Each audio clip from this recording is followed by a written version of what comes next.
Компьютерную игроманию приравнивают к алкоголизму. Если сейчас он игроман, потом наркоман. По мнению депутатов Госдумы, причина высокой детской агрессии в компьютерных играх. Всем привет, народ! Я думаю, многие из вас видели телепередачи, где говорили то, что компьютерные игры опасны, вредны и так далее, их нужно запретить. А если вы олд канала, то вы видели очень много таких телепередач. И при этом с умным лицом многие ведущие говорят, компьютерные игры вредны. Это доказали ученые из-за рубежа. Какие ученые, где, когда, ничего не уточняется. Где пруфы? Но зато старшее поколение в это верит, особенно бабушки с дедушками. Вот эти вот твои компьютерные игрульки отупляют тебя, делают тупым. И в этом видео мы докажем обратно. И если вы когда-нибудь задавались вопросом, как кому-то доказать, что видеоигры полезны, то в этом видео вы узнаете, как это доказать. А также я бы хотел, чтобы вы поддержали это видео, поставили лайк, написали комментарий и по возможности досмотрели видео до конца.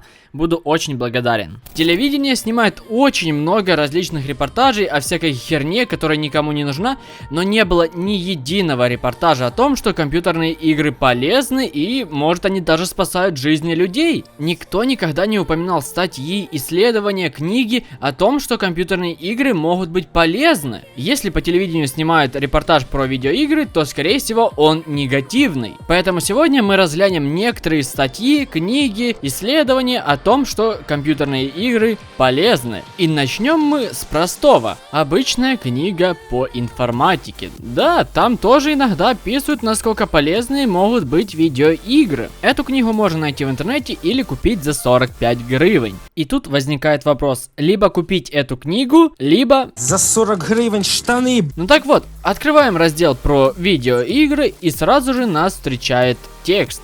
Игра является наилучшей средой для обучения любому виду деятельности, а для детей дошкольного возраста ведущим видом деятельности вообще. И в отличие от большинства психологов и экспертов, которых показывают по телевизору, здесь сразу же уточняется, что, как и многие человеческие достижения, компьютерные игры можно использовать во благо и зло. Возможно, просто все эти эксперты, психологи и даже репортеры, которые крайне негативно относятся к видеоиграм, просто никогда не играли в нормальные игры. К примеру, как War Thunder, масштабный военный онлайн-экшен, где в одном бою участвуют танки, самолеты и вертолеты России, США, стран Европы и Азии. Миллионы игроков по всей земле уже сражаются в War Thunder. Присоединяйся к битве и ты. Наземная техника бьется за контроль над стратегическими точками, вертолеты утяжат танки ракетными залпами, самолеты атакуют с воздуха огнем крупнокалиберных пулеметов, а бомбардировщики превращают все, что осталось, в пепел. В War Thunder более 1500 единиц военной техники со времен Второй мировой и до современности. Пройди путь от классических бипланов и Т-34 до современных сверхзвуковых самолетов с самонаводящимися ракетами, Т-80 с тепловизором и вооруженного до зубов вертолета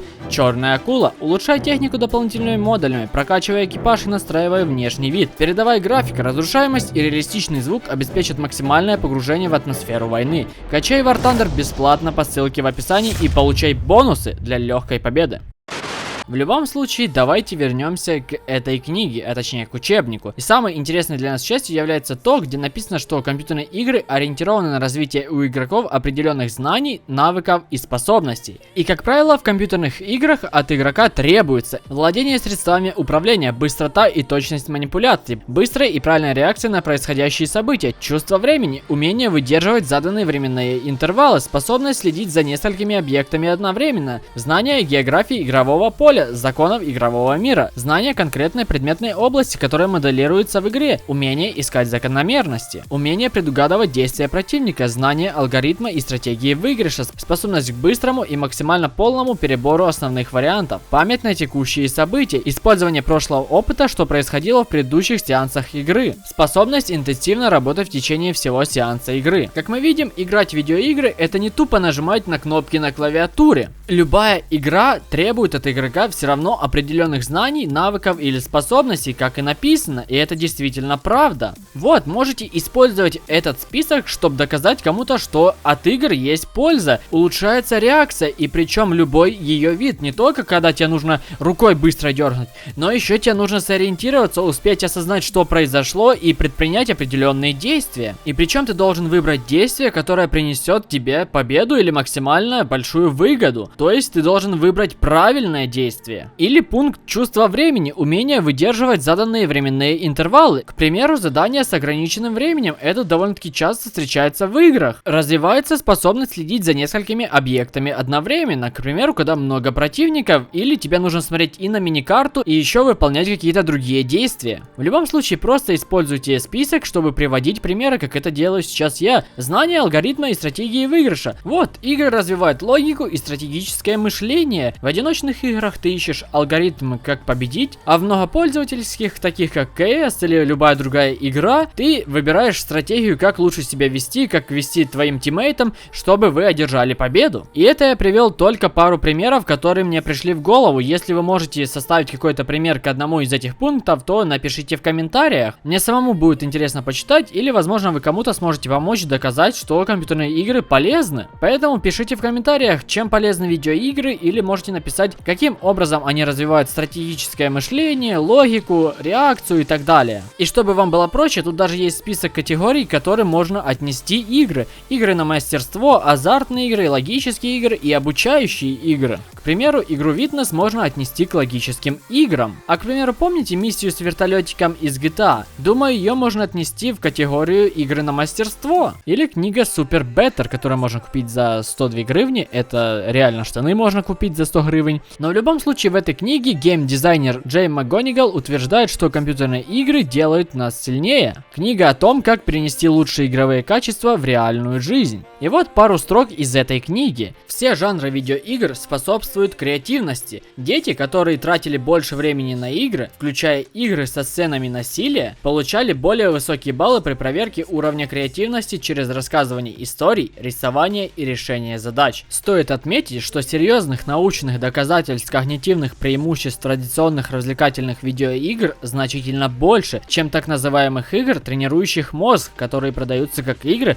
улучшающие когнитивные способности. Проще говоря, обычные развлекательные видеоигры намного лучше улучшают когнитивные способности, чем специально созданные, нудные, никому не интересные игры, которые специально ставят себе цель развивать когнитивные способности. Или вот есть научная статья, в которой говорится, что компьютерные игры помогают самообразованием и помогают переносить жизненный опыт из видеоигр в реальную жизнь. К примеру, кукинг-симулятор. Я думаю, в принципе, с помощью этой игры можно кое-как научиться хоть что-то готовить. По крайней мере, основу в готовке ты поймешь. Также в этой научной статье говорится о том, что компьютерные игры помогут тебе осознать то, что существуют как и хорошие, так и плохие люди, о том, что бывает ложь и как научиться ее распознавать, а также, что лучше пережить такой опыт в игре, чем в реальной жизни при случайной встрече, как здесь пишется. Также из этой научной статьи мы узнаем то, что компьютерные игры помогают улучшить слуховые навыки и навыки чтения, особенно если эта игра тупо завязана на диалогах, где нету даже озвучки русской, и тебе приходится просто до хрена читать. А попутно ты, возможно, сможешь запомнить некоторые английские слова и узнать их перевод. И я уже молчу о играх, где нужно просто прислушиваться, чтобы к тебе противник не зашел из-за спины. Также тут говорится то, что компьютерные игры помогают лучше узнать историю, так как ты будешь принимать участие, прям будешь в эпицентре событий. Те же стратегии, либо какие-нибудь игры про Вторую мировую и так далее. В этой статье даже несколько абзацев посвящены игре Майнкрафт. Поэтому, ребят, если вы играете в Майнкрафт, поздравляю, вы занимаетесь самообразованием. А знаете, я тоже подумал, может заняться самообразованием, поиграть немного в Майнкрафт, записать 2-3 видео на второй игровой канал. Само собой, это не банальное выживание, это будут отдельные ролики, которые не связаны друг с другом, они будут вообще разные, интересные. Ну, по крайней мере, я постараюсь сделать интересные для вас и для себя, поэтому, если вам интересно, то ссылка на мой второй канал в описании. Ладно, это были достаточно современные книги. А как насчет того, чтобы посмотреть на более старые книги? И главное, зарубежные, ведь все всегда ссылаются на зарубежных ученых и так далее.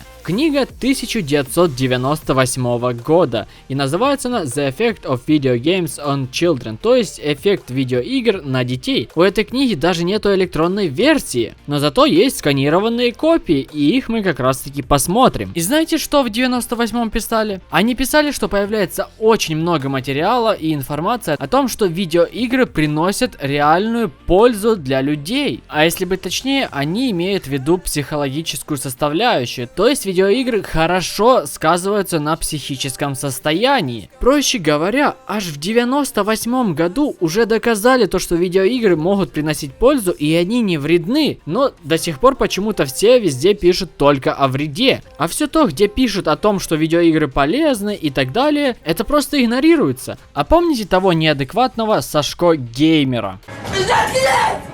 Тише. Мам, хотя бы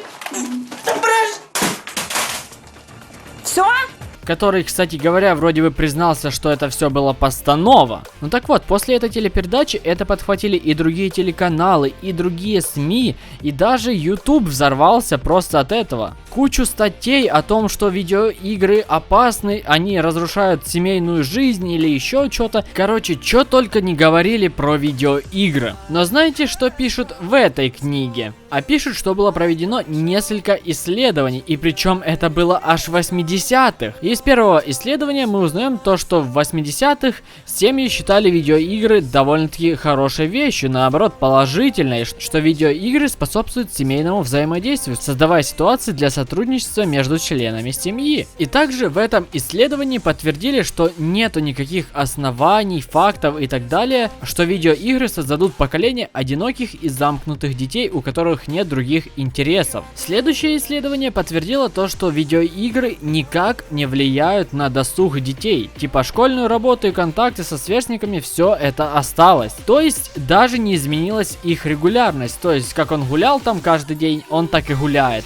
Но по вечерам может просто играет в видеоигры. И также тут написано то, что видеоигры положительно сказываются на самомнении. То есть оно не падает и так далее, оно наоборот может подняться. То есть ты выиграл игру и ты говоришь себе: да, я хорош в этом. Ну, в современном мире, скорее всего, ты будешь просто кричать в voice-чат: сосать лохи. Ну, или писать в чате GG Easy. Окей, вы можете сказать: ну да, это обычные исследования. Ну да, там сказали, что игры плохо не влияют, иногда могут даже хорошо. Но что насчет обучения посредством видеоигр? Тогда вы можете почитать книгу, которая стоит 3000 гривен, а если быть точнее, то это более 9000 рублей. А стоит она так, скорее всего, потому что она написана в Шотландии, и написал ее Томас Коннелли, который является профессором и председателем исследовательской группы ИКТ. И тут вам книга на целых 400 страниц, где говорят про обучение на основе видеоигр. А если этого вам мало, то в принципе я могу продолжать очень долго, ведь есть реально много статей и книг про пользу видеоигр. Вот, к примеру, посмотрите, что пишут здесь. Здесь как раз таки говорится о том, что все исследования, которые до этого проводились, они как раз были нацелены на поиск негатива, но никто никогда не искал позитивные стороны. И знаете, что нашли психологи, когда начали изучать позитивные стороны? Они узнали, что современные игры могут способствовать развитию социальных и когнитивных навыков, дают новый эмоциональный опыт и даже иногда способствуют общему оздоровлению психики. Из этого можно сделать вывод, что все репортажи, которые показывают на ТВ, они изначально нацелены на негативную сторону видеоигр. Ведь если ты будешь искать негатив, то ты в любом случае обязательно его найдешь. Что ж, а на этом все. Подписывайтесь на канал, ставьте лайки, оставляйте свои комментарии и также не забывайте про ссылочку с бонусами и бесплатным скачиванием игры War Thunder в описании. Всем пока!